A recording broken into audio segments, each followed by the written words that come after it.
तो आज हम पढ़ रहे हैं मेंस्ट्रुअल साइकिल की फेजेस। हमने फर्स्ट जो वीडियो था उसमें पढ़ा था मेंस्ट्रुअल साइकिल की डेफिनेशन, वो क्या होता है, कैसे होता है, एंड उसके जो क्राइटेरिया है बेसिक उसको रेगुलेट मेंटेन रखने के लिए वो क्या क्या है, एंड जो ये रिप्रोडक्टिव एज क्या होती है, फर्स्ट बार ब्लीडिंग होती है उसको क्या बोलते हैं, लास्ट पर क्या होते हैं उसकी एज क्या होती है, उन सब के बारे में अपन ने पहले वीडियो में डिस्कस कर लिया था। तो इसके बाद में अपन अगले वीडियो में पढ़ेंगे जो मेंस्ट्रुअल साइकिल होती है उसकी फेजेस के बारे में। तो मेंस्ट्रुअल साइकिल की दो फेज़ होती है।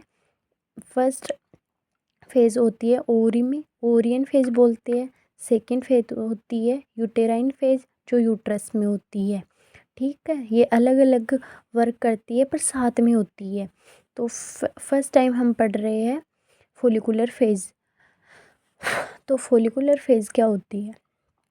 फोलिकुलर फेज़ होती है जिसमें फोलिकुल्स होते हैं, वो ग्रो करते हैं। इसके बारे में अपन पूरा पढ़ेंगे। ये होती है डे 1 से लेके डे 13 तक। और एक बात हमेशा याद रखना, जो ओवुलेशन होता है वो 14 डे पे होता है। तो ओवुलेशन 14 डे पे होता है, तो ये ओवुलेशन से पहले की फेज़ है, तो इसको अपन क्या बोल सकते हैं? प्री ओवुलेटरी फेज़ बोल सकते हैं अपन।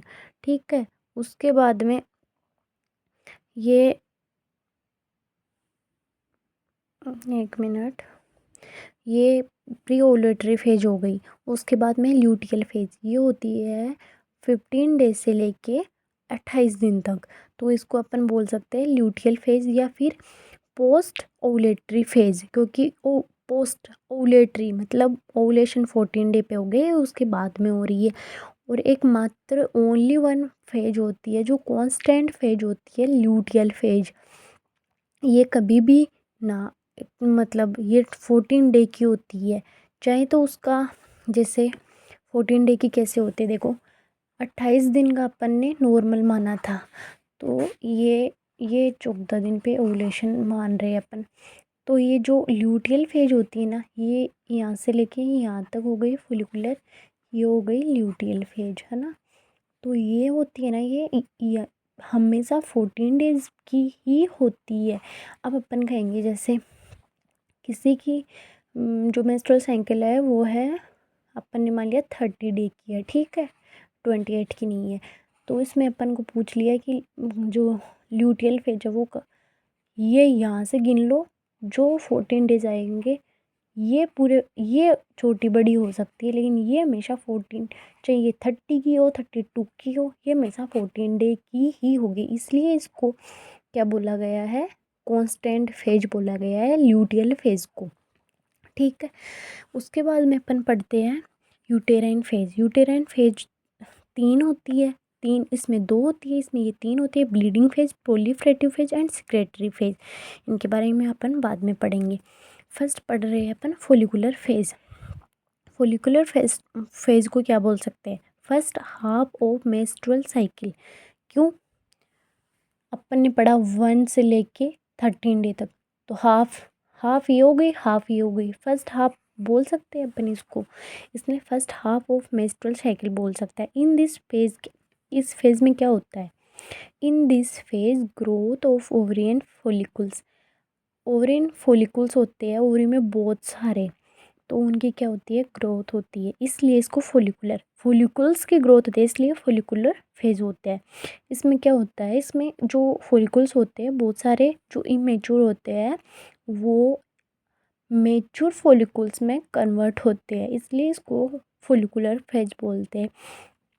तो immature follicles become grow and convert into mature follicles also known Graafian follicles, उनको ही क्या बोलते हैं? ग्राफियन follicles भी बोल सकते हैं। फिर ये क्वेश्चन है एक, जो ये follicles होते हैं ये किस टाइम किस एज में कितने कितने होते हैं वो पढ़ रहे हैं। तो जो ग्राफियन follicles है, ये जब फीमेल फिटस 5 मंथ का होता है, अभी बर्थ नहीं लिया है, एक बात याद रखना, इसमें ध्यान रखना कि अभी इसने जन्म नहीं लिया है, ये फिटस, फीमेल फिटस नाम आया है यहाँ पे, मतलब ये अभी फिटस में ही है और ये क्या है 20 वीक या 5 मंथ पे है, तो इसके फॉलिकल्स कितने होंगे, इसमें 7 मिलियन होंगे। ठीक है। एट द बर्थ फॉलिकल्स, जब इसका बर्थ हुआ है तब इसके फॉलिकल्स की काउंट कितनी है, तो 1 to 2 मिलियन होती है। एट प्यूबर्टी पे 4 लाख होती है। एंड मीनोपॉज 10,000 फॉलिकल्स रह जाते हैं। मतलब इसमें क्या है, जैसे जैसे बेबी गर्ल की एज बढ़ेगी वैसे वैसे फॉलिकल्स की काउंट नीचे डिक्रीज होती जाएंगी। ये इसके बारे में अपन ने पढ़ा।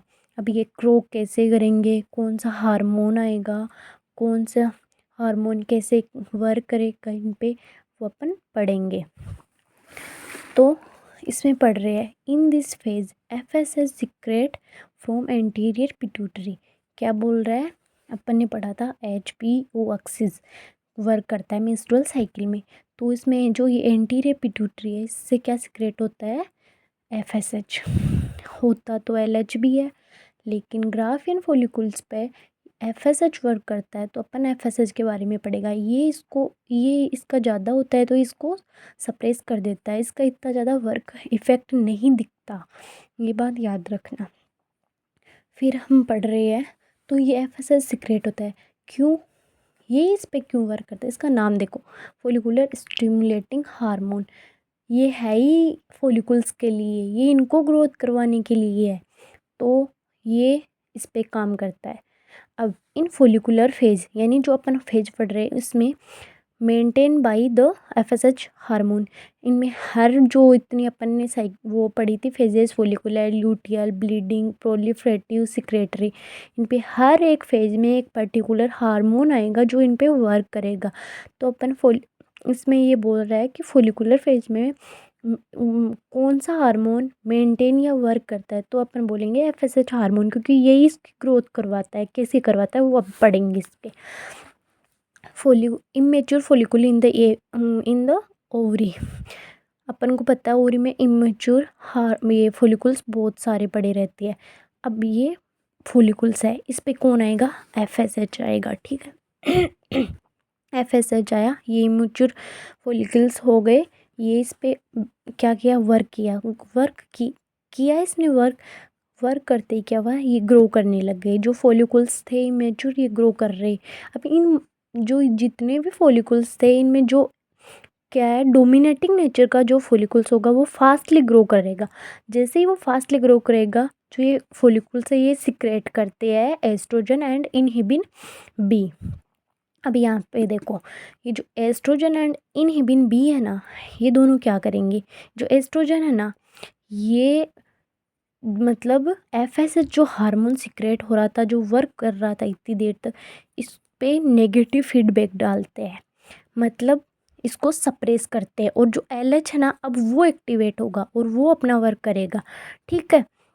और ये नीचे क्या लिख रखा है, and follicles is grow and mature also Graafian, ये तो क्या हो गया, ग्रो हो गया। अब LH क्या होगा, ये क्या लिख रखा है, so FSH is stopped and LH secrete होगा इनके दोनों को, इनहिबिन बी एंड एस्ट्रोजन के कारण। इट वर्क ऑफ ग्राफिन, ये LH जाएगा ग्राफियन फॉलिकल्स पे वर्क करेगा, ये ग्राफियन फॉलिकल्स क्या होगी, रप्चर हो जाएगी, रप्चर होकर क्या निकलेगा, और रिलीज ओवम, रिलीज ओवम की ये जो रिएक्शन हुई है रिलीज ओवुलेशन की, ये रिलीज ओवम की, इसको क्या बोल देते हैं अपन, ओवुलेशन बोलते थे, या सेकेंडरी उस साइड। ठीक है, ये थी फॉलिकुलर फेज पूरी। अब इसको अपन वैसे पढ़े कि भाई ये मतलब थ्योरी के रूप में पढ़े, तो आगे देखेंगे। रिलीज द ओवम, मैंने बोला ओवुलेशन बोलेगा इसको।